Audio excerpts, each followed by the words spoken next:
Hey, this is John-Angus MacDonald from the Trews, and my craziest tour story, or at least one of the many crazy tour stories, involves being invited on stage by Bruce Springsteen to play with the E Street Band. And it goes like this. We were opening for them at a little festival site in Moncton, New Brunswick, which is a remote town in New Brunswick on the east coast of Canada.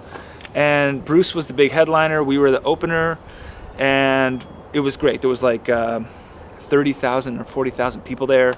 So it was already going to be one of the best nights of our year, if not our career.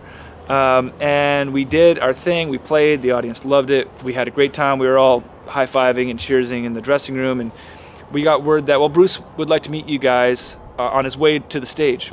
We're like, absolutely. Get the cameras. I can't believe we're going to meet Bruce Springsteen. This is amazing.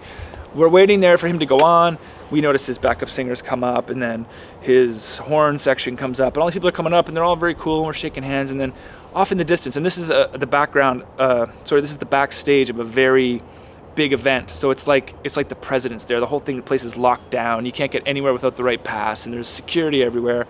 But right in the middle of this moment where we're waiting, we just see this golf cart ripping around the backstage, like up on two tires half the time, and just boom, boom, boom, boom, and bouncing all over this stuff. And we're like, what that guy's gonna get himself tossed out of here, because this place was so anal and tight and secure.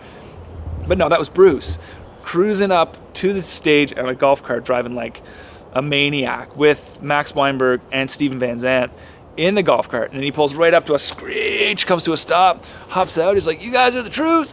We're like, yeah. He's like, well, right on, man. Thanks for playing. Where are y'all from? And he starts talking about, how much he likes the East Coast. We tell him we're from Nova Scotia, province over. He's like, right on. Well, let's do a picture. Snap, snap, snap, snap, snap. Bunch of pictures. Like, y'all know Twist and Shout by the Beatles? We're like, heck yeah. He's like, well, why don't you come up and play it with me in the encore, man? I'm doing it in the encore. I want you guys on deck to play with me in the encore. We're like, no problem, Bruce. Like, yeah.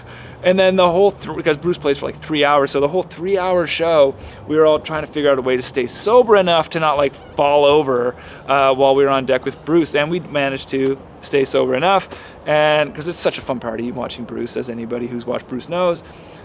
Sure enough, they get to the encore. He's like, come on, I want to bring out my Trews. And we all come out. We grab shakers and tambos and guitars, and we all just crowd around mics, and they launch into Twist and Shout, and it goes on for about 14 minutes.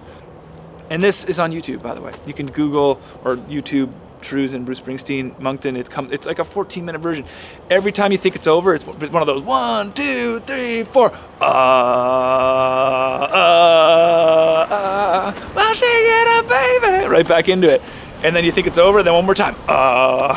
So anyway, it was the most mind-blowing experience to play. It's like playing on the wing of a 747 to have the E Street Band behind you as you sing on a microphone and play guitar, and Niles Lovgren's right there playing lead, and Little Steven's in your face doing this, and then you have Max Weinberg back there and Bruce leading the charge. It was like I think about it, and I feel like it might have been a dream, but it happened. There's evidence